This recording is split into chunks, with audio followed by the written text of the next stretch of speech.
Como a Júlia lembrou, introduziu, foi um processo de fazer curadoria muito especial, né, muito particular. Eu nunca havia trabalhado dentro desse formato, né, que é a partir de uma chamada pública internacional, você olhar todos essas obras, esses projetos, de muitos artistas que, obviamente, não conhecíamos o trabalho, né, passamos a conhecer por meio dos projetos e depois do contato com as obras, e agora pessoalmente, né, o que tem sido uma experiência fascinante, muito rica, né, especial também. A partir desse contato com as obras, então, a gente identificou isso que seriam alguns sintomas, né, algumas linhas de força do que é a produção atual, a produção contemporânea, dentro do que a gente chama o eixo do geopolítico sul, e também a partir dos trabalhos nós definimos esses eixos, né, essas palavras-chave para lidar com esse conjunto, né, que apesar de ser já um conjunto bastante reduzido, né, dentro de 2000, né, a gente chegou num número aí de menos de 5%, né, do que era esse conjunto total ao longo desse ano de trabalho. Ainda assim é um conjunto bastante grande, né, para quem já viu a exposição e para quem vai ver agora os trabalhos que estão sendo exibidos no CineSesc, né, a partir de hoje, ainda é um conjunto bastante panorâmico e a gente espera bastante representativo do que está sendo produzido hoje nesse mundo, né, nesse lugar, que não é um lugar apenas geográfico, né, é um lugar também subjetivo, afetivo, né, pessoal, que não se resume aos territórios. Eu vou falar então de cada um esses eixos. São 6 eixos básicos, né, eixos que a gente optou por não definir também territorialmente na exposição. Então, vocês e o espectador, né, e o público em geral, né, a partir de hoje que a exposição abriu para o público, para o grande público, não vão encontrar no território da exposição demarcações aonde estariam esses eixos, né? Isso é algo fluido, é algo que foi pensado de maneira mutante, imóvel. Então vocês vão conseguir identificar em alguns trabalhos essas conexões, né, esses diálogos. Às vezes em um trabalho, às vezes em muitos trabalhos, né? Essas palavras-chave elas vieram também desses debates, né, desse processo de conversa entre os curadores. E elas continuaram depois em relação à arquitetura, em relação à arte e educação, em relação à produção, né, em relação a todas as instâncias que configuram a complexidade de uma exposição, né. Um dos eixos, né, talvez um dos eixos muito especiais, né, que a gente conversou bastante sobre ele, é o eixo natureza e pensamento mágico. Neste eixo, buscamos mostrar de que modo a natureza assume novos contornos, extrapolando em muito o projeto modernista de controle e produção. Nestes trabalhos, a natureza torna-se um espaço para o ficcional, torna-se um ponto de partida para a construção de uma linguagem possível a se inventar. Deste modo, ficcionalizar a natureza torna-se uma saída, um caminho político, uma alternativa que permite instaurar novas visões, que podem vir do mundo místico, mas também das visões singulares e pessoais dos artistas, e também de uma crítica ao modo como percebemos o nosso entorno. A gente gostaria de lembrar que a gente vai estar disponível aqui, o que não der tempo da gente conversar aqui hoje, eu, a Júlia, o Edu, a Solange, o Diego, a Sabrina, a gente vai continuar disponível aqui para conversar sobre cada uma dessas ideias. Não são ideias no sentido antropológico, acadêmico do termo. Essas palavras, elas vieram dos trabalhos. Então, obviamente não dá para exigir desses conceitos uma precisão no sentido de uma nomenclatura, de uma rubrica, né? São palavras que surgiram em contato direto com as obras e dos debates entre nós, né? Então, obviamente, nós estamos em processo constante de questionamento desses termos, né? Então, nesse sentido, eles não são chancelas, né? E muito menos rubricas. E, obviamente, esses termos, eles estão ganhando agora uma nova forma, uma nova configuração, em contato direto com os artistas, né? Muitos artistas aqui eu não conhecia, né? Ontem eu tive a oportunidade, nesses dias eu tive a oportunidade de conversar com o Morgan, tive a oportunidade de conversar com o Basir, diante dos trabalhos deles, né? Quando a gente, nesse momento a gente também se questiona sobre a maneira, sobre as palavras que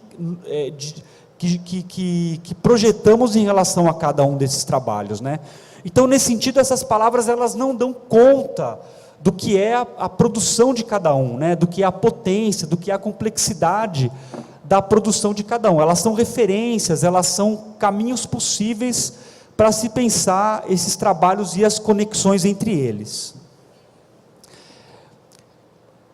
Segundo eixo espaço, arquitetura, cidade e mobilidade. Neste eixo, pensamos as formas espaciais que hoje em dia transitam em um arranjo híbrido entre reais e virtuais, territórios-rede que se formam pelas forças políticas e econômicas, mas também por aquilo que está à margem, aquilo que ainda não se formou completamente. Ao contrário de fronteiras muito explícitas, temos margens tênues em novos regimes sensíveis, gerando outras experiências e formas territoriais. A cidade e a arquitetura tornam-se regimes de representação que servem para explicitar a dinâmica nestes novos territórios. Terceiro eixo, migrações e fronteiras. Algumas obras de panoramas do Sul revelam a potência dos arranjos locais e de suas complexidades. Por um lado, assumem as especificidades locais. Por outro lado, se apropriam de tudo que é alheio, aquilo que não é próprio, aquilo que não é nosso. Campo de tensão por excelência, essa dinâmica entre o próprio e o outro revela o intervalo por onde escapam e por onde se apresentam as singularidades. Nesse sentido, o território torna-se fluido e aproxima o que é distante, diferente e longínquo. Processos de deslocamento pelo planeta, como o turismo em massa, os fluxos migratórios ou mesmo os exilados, ressignificam as noções mais arraigadas de pertencimento ao território e dão novos contornos aos processos identitários.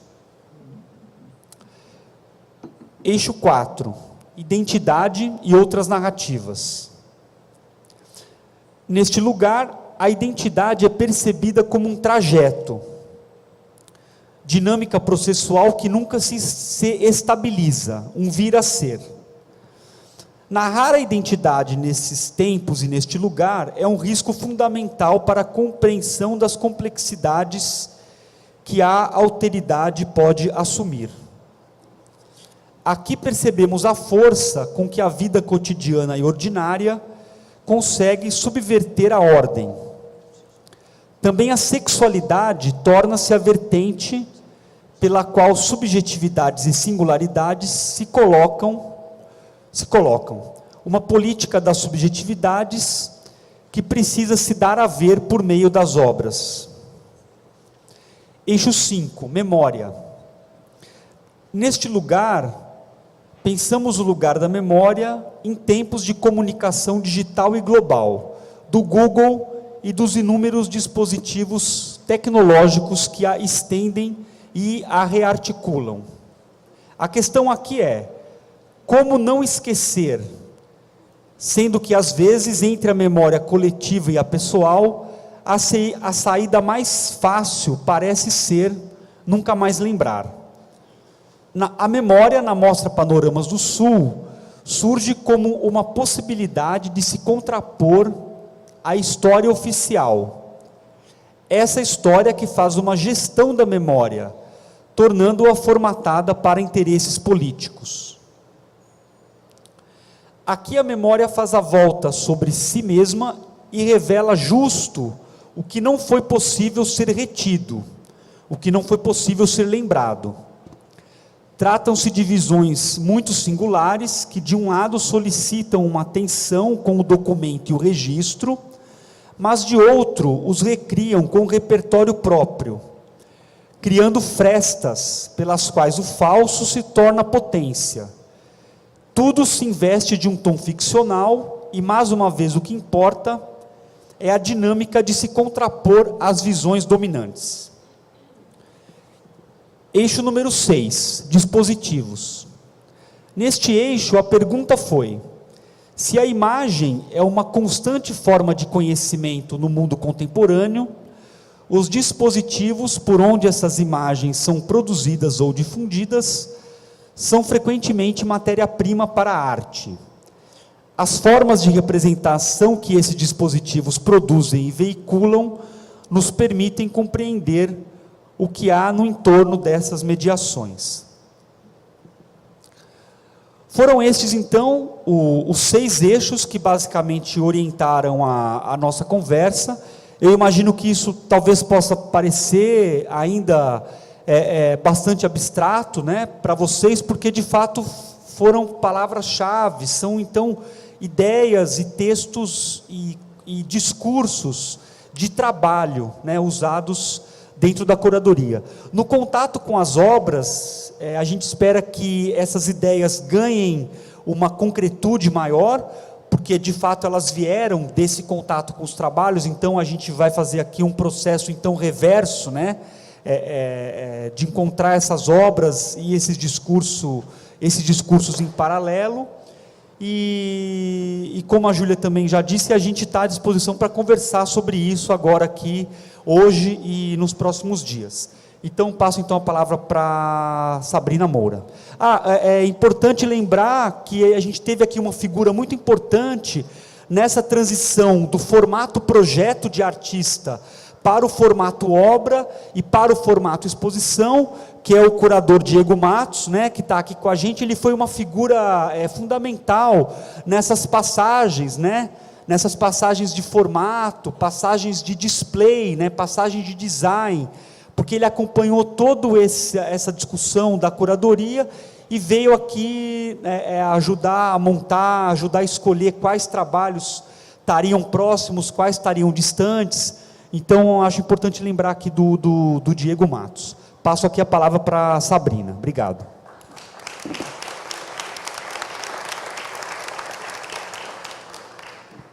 Bom dia. Eu acho que a minha fala vai reiterar muito do que já foi dito aqui, e eu vou contar para vocês como, através dos programas públicos, a gente vai desdobrar e discutir todos esses conteúdos que os curadores já apontaram aqui nessas falas. Mas eu queria começar ressaltando que esse espaço onde a gente está agora é o espaço que vai ser ocupado pelos programas públicos durante todo o festival, que vai até o dia 2 de fevereiro. Então, todas as falas, todas as discussões, todos os encontros vão acontecer aqui onde a gente está agora. E o partido disso é muito ativar o espaço expositivo, se alimentar das questões que esse espaço traz e também estar à escuta do público para as questões que vocês vão levantar e ajudar a gente a sobrepor leituras e entendimentos para essas 2 exposições que o festival está trazendo agora, que é a Mostra 30 Anos e a Panoramas do Sul. Antes de entrar nos detalhes da programação e dos programas, eu queria só... é uma coisa que eu já disse para algumas pessoas, mas eu acho importante para quem está aqui pela primeira vez e que não ouviu, contextualizar a ideia de programas públicos dentro desse festival, porque isso é uma forma de operar que é muito nova para o contexto onde a gente está, no Brasil especialmente, né? Então, assim, se programas públicos é um tema muito familiar para alguns museus e instituições de língua inglesa, onde você tem os public programs, que tem as ações voltadas ao público adulto, os debates e as ações e os programas educativos, no Brasil nós temos os programas educativos, as ações educativas, e dentro desse grande guarda-chuva nós temos também os programas de debates e seminários que são voltados ao público adulto. No contexto específico do 18º Festival, a gente quis dar mais corpo aos encontros, os seminários, essas discussões, e nós procuramos trabalhar juntamente com o educativo. Então, por isso, essa cisão, mas que não é uma separação, é, na verdade, um diálogo com as ações educativas que esse ano foram elaboradas pelo SESC e pela Marcela Tiboni, que trabalhou juntamente com o Vídeo Brasil para pensar tudo isso. Então, assim, a curadoria dos programas públicos se estrutura a partir de 2 eixos. Um deles, então, são os eixos de discussões e debates que acontecem aqui, nesse espaço, e em 2 outras instituições parceiras, que é o Pivô e a Casa do Povo, eu vou falar para vocês um pouco mais adiante, e a plataforma online, que todos os curadores já ressaltaram, e que eu vou explicar um pouquinho para vocês melhor o que é. Bom, então, como eu falei para vocês, a proposta de partir do termo programas públicos foi dar corpo e criar um campo de ação expandido que funcionasse como um território de experiências e vivo contato para ampliar os conteúdos das 2 exposições. Eu acho que esse desejo de dar corpo a essas ações voltadas ao público do festival dizem muito respeito ao que a Solange afirma, que é transformar essa manifestação, esse festival, numa plataforma de reflexão.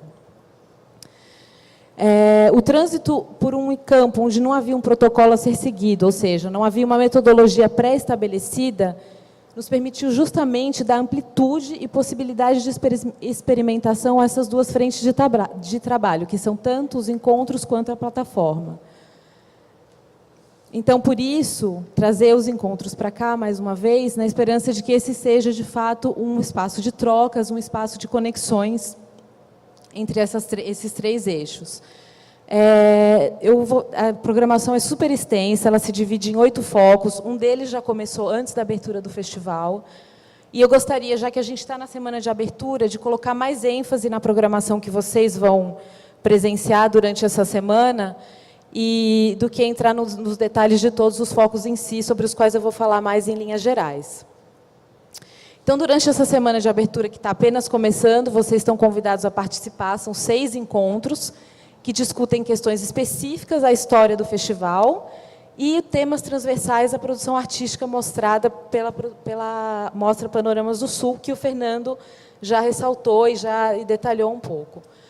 Os temas específicos, a retrospectiva histórica do Vídeo Brasil, a ideia é que eles sejam sempre apresentados sob a perspectiva do seu contexto e as suas relações com uma produção artística e cultural que extrapola o festival. Então, um exemplo disso é o primeiro encontro público, que vai ocorrer hoje, logo após o cerimonial de abertura, que discute os processos de internacionalização do Vídeo Brasil. E a gente vai discutir isso colocando sob uma perspectiva das mudanças na geografia das artes visuais que acontecem justamente após o período da Guerra Fria. Então, nós vamos ter como convidados o Michael Mazière e o Jorge Laferla, que são 2 figuras-chave para esse processo de internacionalização do festival, e a gente vai tentar discutir, a gente vai tratar esse contexto junto com a Yolanda Wood, que é uma curadora cubana, que vem pela primeira vez ao festival e vai falar um pouco da arte caribenha e da Bienal de Havana, e também a Elvira Gianganiozzi, que é uma curadora da Tate, e ela vai trazer um pouco essa perspectiva da internacionalização da arte africana. Então, é sempre essa ideia de contrapor, e de contrapor ou de contextualizar os temas que são caros ao Vídeo Brasil, mas com tudo que acontecia concomitante a isso, ou antecede todo esse processo. Entre as questões transversais, eu acho que o Fernando já falou um pouco disso, são levantadas pelas obras que estão principalmente na Panoramas do Sul, a ideia é que nós trabalhemos em diálogo direto com os artistas. Então, nós estamos propondo 2 encontros que vão acontecer no dia 8 de novembro, que é na sexta-feira, e eles vão tratar da questão da natureza mágica e os territórios do Sul. E a ideia é convidar alguns desses artistas que têm relação com esses eixos que o Fernando levantou, para que eles possam falar não somente do processo criativo ou da obra em si, mas daquilo que levou esses artistas a pensarem esses trabalhos, né? Então, a gente quer tratar desses temas pensando que eles dizem respeito a essa noção de sul geopolítico num contexto mais amplo dos seus processos históricos e da globalização. Então, acho que esse é um partido que atravessa e que foi utilizado para pensar esses encontros. Em seguida, no dia 9, a gente tem uma discussão sobre o design e as identidades visuais do festival, onde a gente vai chamar todos os designers e artistas que participaram da concepção dessas identidades que podem ser vistas aqui nesse espaço e pensar como isso se relaciona, como que um festival que começa com vídeo e que no início tem como suporte para essas identidades visuais o cartaz, o catálogo, como que isso acaba se espacializando e como que pensar o design acaba ganhando corpo no espaço expositivo quando o festival se abre para a produção da arte contemporânea como um todo. Então, isso vai ser uma dessas discussões específicas, a história do Vídeo Brasil também. A gente fecha, então, a semana de abertura no dia 10, discutindo as questões de residência, da residência artística, e com o lançamento do livro em residência, como a Solange já falou. Então, de forma geral, após a semana de abertura, os focos de programação continuam, como eu falei para vocês, até o dia 2 de fevereiro, e aí a gente tem mais 5 focos, então, que acontecem de forma quinzenal. 2 semanas após a abertura do festival, a gente tem um foco dedicado à performance, onde a gente vai ter 2 performances que fazem parte da Panoramas do Sul, que é a performance do Cão e o Samba do Crioulo Doido, do Ulisses de Abreu, que vai ser apresentado essa semana, mas reapresentado durante a semana de performance. Há uma reedição da performance do Alexandre da Cunha, que é o Cover Man, e uma do Shelpa Ferro também, que é uma reedição de uma performance histórica para o festival. E a gente fecha com uma conversa do Fernando Oliva e o Alexandre da Cunha, discutindo justamente todo esse processo de repensar o Cover Man após todos esses anos, né? E aí a gente vai continuando com todos esses focos de programação que estão detalhados aqui nesse livro. Eu queria só, nesse livrinho de programação, que tem também os programas de TV, as mostras de vídeo que vão estar no Cine Sesc. E aí eu queria ressaltar, depois desse foco da performance, a gente vai ter um convidado muito especial, que é o Achille Mbembe, e a gente vai pensar o Sul em perspectiva. Ele vai discutir com o Danilo Santos de Miranda, que é o diretor do Sesc, a questão do afropolitanismo. E aí a gente também tem o lançamento do Caderno 9, que é o caderno da Marie-Ange. E aí são as geografias em movimento, né, que estão no foco desse caderno. E depois a gente continua com outro foco dedicado a leituras sobrepostas, onde a gente vai convidar alguns curadores que não fazem parte dessa comissão curatorial para pensarem outros trajetos e percurso dentro dessas exposições. E a gente vai pensar muito, não só no aspecto discursivo de uma visita guiada ou de um texto curatorial, mas muito da experiência do corpo nesses espaços e nessa arquitetura do Sesc Pompeia, e é uma coisa que a gente quer se apropriar com isso. E, enfim, e aí a gente vai seguindo e fecha com o foco 8, à luz dos 30 anos, que a ideia é, enfim, atualizar e revisitar todas essas questões que vão ser tratadas ao longo do 18º Festival, com uma série de convidados que fazem parte dessa história, que é o Arlindo Machado, o Moacir dos Anjos e uma série de outras pessoas que participam do livro 30 anos, que vai ser lançado no final do festival. Eu acho que é isso. Quanto à programação, acho que esses são os principais pontos, né, a serem ressaltados, porque é uma programação extensa, não dá para eu falar de cada encontro em detalhes com vocês, mas eu acho que um fator importante, eu acho que dessa curadoria dos programas públicos, foi justamente lidar com uma diversidade muito grande de assuntos e de questões. Então, desde os 30 anos, são questões históricas que vão desde 1983 até 2013, quanto questões que são muito atuais. Então, como encontrar cruzamentos, como encontrar relações, eu acho que uma grande descoberta, pelo menos para mim, eu posso falar isso pessoalmente, foi tratar dessa produção dos anos 80 e esse período pós-ditadura, e que eu acho que é um conteúdo que ainda foi muito pouco explorado pelas pesquisas curatoriais e mesmo pelas pesquisas históricas. Eu acho que a gente pode tomar partido desse momento justamente para revisitar isso e tentar entender o que foram os anos 80, né? O que foi esse período, que às vezes é um pouco negligenciado em algumas pesquisas. E aí eu queria falar para vocês, então, por fim, da plataforma online, que alguns artistas já tiveram a oportunidade de observar ontem, quando a gente abriu a exposição, e que foi uma plataforma de pesquisa, foi um processo de construção muito coletivo. Em linhas gerais, essa plataforma é uma plataforma de pesquisa online em arte. Ela tem a forma de uma malha relacional, que conecta conteúdo por meios de conceitos ou palavras-chave. Essas palavras foram trabalhadas pela comissão curadora.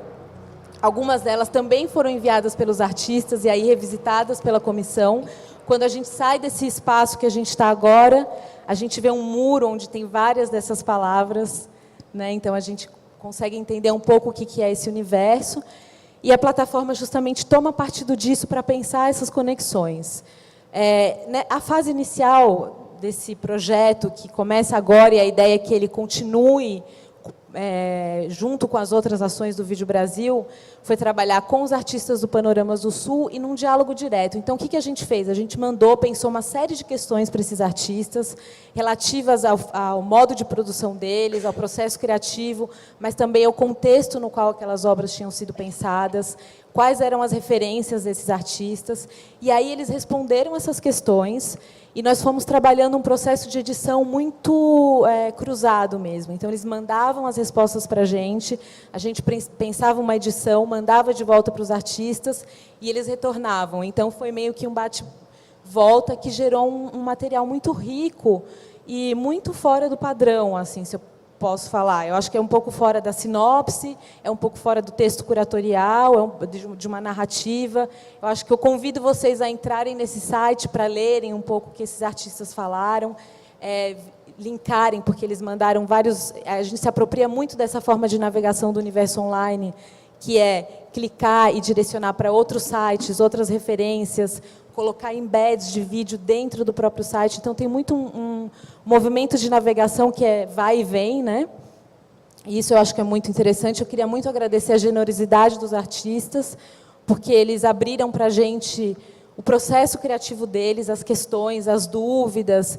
E eu acho que foi um contato muito especial iniciar essa leitura dos trabalhos através da plataforma, que foi o meu caso, né? Eu estou vendo alguns desses trabalhos pela primeira vez aqui no Espaço Expositivo.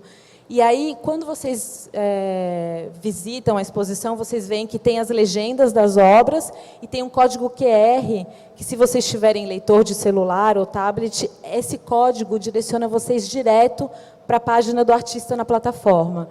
De todo forma, se vocês não têm esse leitor, o endereço do site é plataforma.videobrasil.org.br, e lá dentro tem um motor de busca onde vocês podem buscar exatamente o conteúdo que vocês estão interessados a ver. E aí, ressaltando que, dentro de cada página, tem um espaço para comentários. Então, a ideia é justamente que que o público também comente, que o público também traga questões, porque eu acho que a plataforma serve para isso mesmo. Tem um dispositivo para mapeamentos, ou seja, para que você possa ir selecionando algumas obras que você acha relevante, e também pensando trajetos muito pessoais e muito próprios, enfim, e que a gente também vai estar atento a isso.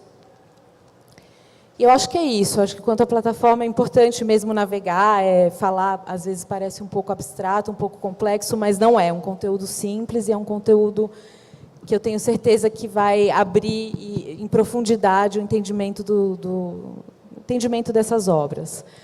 E, antes de finalizar, então, eu queria agradecer os outros espaços que também fazem parte dos programas públicos, que são o Pivô e a Casa do Povo, a equipe do Vídeo Brasil, mas principalmente a equipe dos programas públicos, que é formada pela Isabela Lenzi e pela Márcia Vaz, e ressaltar que a plataforma VB foi concebida não só por mim, com os programas públicos, e trabalhada também com a Isabela, mas pela Tereza Farcas, que é diretora de programação do festival, e pelo Cláudio Bueno, que é um artista e que também participou da concepção da videoteca.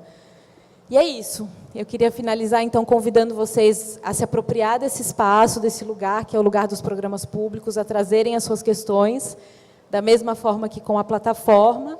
A Solange, antes de eu finalizar, vai fazer alguns apontamentos, mas eu só queria chamar vocês para voltarem aqui às 15 horas, a gente vai ter o debate pelo mundo, processos e sentidos da internacionalização na arte. É isso. Obrigada, Sá.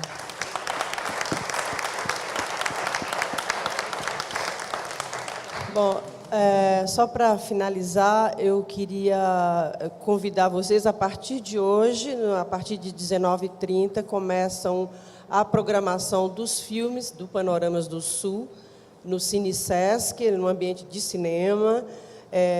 A programação de filmes, especialmente, contou com a colaboração do curador assistente Diego Matos, que está aqui, que acho que muitos de vocês já conhecem. Por favor, se manifeste. O Diego fez a co-curadoria conosco, trabalhou bastante próximo das obras e, em particular, do programa de filmes, que eu convido todos hoje a participar dessa programação até domingo. E falar para vocês que a gente está aqui, a exposição já está colocada, as obras todas aqui, vocês todos aqui, e a curadoria estará presente até domingo para as conversas, responder questões, se houverem, claro, e, enfim, e participem dessas atividades todas, e é um prazer enorme contar com a presença de todos vocês aqui. Isso realmente faz a diferença para o Vídeo Brasil, essa aproximação e esse cruzamento e essa troca entre vocês, artistas, curadores, enfim. Obrigado e bom começo de projeto.